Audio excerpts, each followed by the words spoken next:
Hey guys, welcome to my channel. আমি মহারাজার। এখন আমরা কথা বলবো হচ্ছে ভাই তাণ্ডবের প্রেস মিট অবশেষে হচ্ছে। লাস্ট মিনিট প্রমোশনটা তাহলে রায়হান রাফি তথা এসভিএফ তথা চোরকি এবং মেগাস্টার শাকিব খানকে নিয়ে ভালোভাবেই করছেন। তাই এইখান থেকে বোঝা যাচ্ছে যে অলরেডি কিন্তু ধামাকা হচ্ছে। তো প্রথমত ক্রেডিট দিচ্ছি পৌশালীদিকে। ভাই পৌশালীদির ভিডিও না থাকলে আমি অন্তত জানতে পারতাম না এই মানে প্রেস মিট সম্পর্কে। তো এরকম একটা ছবি আমরা প্রেস মিট সম্পর্কে দেখতে পেলাম, সেই ছবিটা আমরা তোমাদেরকে দেখাচ্ছি। এবং তার সঙ্গে সঙ্গে ভেন্যু থেকে শুরু করে কত টাইম, 5টার সময় হতে চলেছে, কোথায় হতে চলেছে সব কিছুই দেওয়া আছে। কিন্তু ন্যাচারালি যেটা হয় আমাদের এখানে যখন দেবদার কোনো ইনভিটেশন থাকে আমাদের কাছে, কেউ কোথাও থেকে যদি লিক হয় তাহলে অ্যাকচুয়ালি কী হয়, সেখানে লোক ধারণের তিল ধারণের জায়গা থাকে না। বাংলাদেশের একমাত্র megastar, one and only the biggest megastar of Bangladesh Shakib Khan, তারও সেখানে সেম জিনিসটাই হবে। তো এই ছবিটা বেশি স্প্রেড হলে কী হবে, এত মানুষ ওখানে গিয়ে পৌঁছাবে যে সত্যি মানে তিল ধারণের জায়গা থাকবে না, হয়তো সেখানে একটা ক্যাওস হতে পারে এবং প্রেস মিটটা বানচাল হয়ে যেতে পারে এত লোকজন গেলে। সেই কারণে আমিও সেই পন্থাই অবলম্বন করলাম। প্রেস মিটের কোনো ছবি মানে এক্স্যাক্টলি কোন ভেন্যু কোথায় কীভাবে হচ্ছে সেগুলো আমি দিলাম না, কিন্তু ব্যাপারটা হচ্ছে মেগাস্টারের একটা দারুণ লুক দেখতে পাওয়া যাচ্ছে। শাকিব খানকে কিন্তু সেখানে খুব সুন্দর লাগছে। এইখানটা দেখো একটা পাকা দাড়ি দেখতে পাওয়া যাচ্ছে।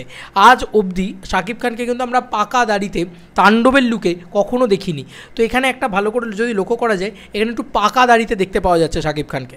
তো আমি বুঝতে পারছি না, হয়তো কোনো এজ গ্যাপও থাকতে পারে, ঠিক আছে, এরকমটাও হতে পারে, কিছু বোঝা যাচ্ছে না। এবং পিছনে দেখো প্রচুর বাচ্চারা কিন্তু রয়েছে, বাচ্চা বা কোনো ওয়ার্কার্স যারা মাথায় পুরো শেড দিয়ে রয়েছে। খুব মিস্টিরিয়াস জিনিসপত্র লাগছে সেই জায়গাগুলোকে অ্যাকচুয়ালিতে। আচ্ছা, কালকে প্রেস মিট যেটা হচ্ছে, দেখো এর আগে তুফানেরও প্রেস মিট হয়েছিল, তখনও কিন্তু আমাদের মনে হয় তুফানের প্রেস মিটেও আমরা যেটা দেখেছিলাম, সেখানেও কিন্তু আমরা দেখেছিলাম মেগাস্টার শাকিব খান উপস্থিত ছিলেন, মিমি চক্রবর্তী উপস্থিত ছিলেন। তো এক্ষেত্রেও আমরা আশা রাখতে পারি যে শাকিব খান নিজে উপস্থিত থাকবেন। যা মানে সংবাদ মাধ্যমের বন্ধুদের যা কোশ্চেন আছে কালকে তারা সেগুলো ড্রপ করবে। এবং এই প্রেস মিটটার দিকে এত লোক তাকিয়ে বসেছিল যে আফরান নিশো ক্ষমা চাইবে প্রেস মিটে এসে। তো সেটা তো কাল রাত্রিবেলাই হয়ে গিয়েছে।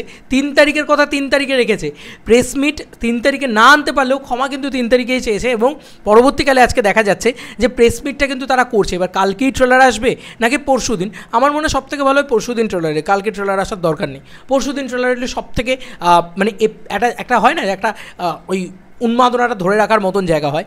এছাড়াও পোস্টার ইত্যাদি আসছে, রায়হান রাফি বারবার পোস্ট করছে। তো লাস্ট মিনিট প্রমোশনটা কিন্তু ভালো হচ্ছে, ঠিক আছে, সেন্সার বোর্ড থেকে হচ্ছে লাস্ট মিনিট প্রমোশনটা ভালো হচ্ছে। আমার তো মনে হয় কোথাও কি দারুণ হচ্ছে। এবং কালকে একটা ধামাকেদার ইভেন্ট কিন্তু কোথাও গিয়ে শাকিব খান করছেন। দেখো এর আগে বরবাদের ক্ষেত্রে আমরা এরকম জিনিসপত্র চেয়েছিলাম যে প্রেস মিট হোক, সেটা কিন্তু হয়নি সেক্ষেত্রে। তো এটা আমার কাছে বেশ ইন্টারেস্টিং বিষয়। এই পোস্টারটাও দেখতে ভালো লাগছে। আর কালকে দেখা যাক যে কি আর নতুন কোনো আপডেটস আমরা আর কি জানতে পারি বা তাণ্ডব সম্পর্কে। এবং তাণ্ডবে কালকে আফরান নিশো আর শাকিব খান একসাথে প্রেস মিটে উপস্থিত থাকেন কিনা, সেখানে কিন্তু একটা নতুন মোমেন্ট তৈরি হবে, নতুন কিছু ধামাকা তৈরি হবে যদি এটা হয় তো। এবং রায়হান রাফি কালকে আশা রাখি যে প্রেস মিটে থাকবেন, তিনি কি বক্তব্য রাখেন, কারণ এইগুলো খুব ইম্পর্টেন্ট। বাংলাদেশের ছবির ক্ষেত্রে প্রমোশনটা তো একদমই হয় না, সেক্ষেত্রে দাঁড়িয়ে প্রেস মিটটা খুব ইম্পর্টেন্ট। আমাদের এখানে যেরকম প্রচুর ইভেন্টস তৈরি হয়, করা হয়, কিন্তু বাংলাদেশে সেভাবে হয় না। তো শাকিব খানের ক্ষেত্রে ওই যে বললাম, আমি বারবার বলি রায়হান রাফি কিন্তু একটা প্রচণ্ড কী বলে, মানে আমি এটা বারবার বলতে চাই যে সে কিন্তু প্রচণ্ড শিক্ষিত পরীক্ষিত ডিরেক্টর। এবং বারবার এই জায়গাটাই আসে যে সে কিন্তু খুব প্রফেশনাল একজন ডিরেক্টর।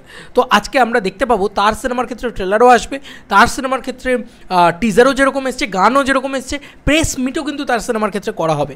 তো কোথাও গিয়ে খুব একটা বাংলাদেশে যেটা একটা মানে হয় না যে একটা কোনো বাধা নেই, কোনো একটা নিয়ম শৃঙ্খল মেনে একটা প্রফেশনালিজম মেনে কোনো রিলিজ হয় না প্রপারলি, সেটা কিন্তু আমরা দেখতে পাই। কিন্তু সেটা কিন্তু রায়হান রাফির ছবির ক্ষেত্রে আমরা দেখতে পাই না।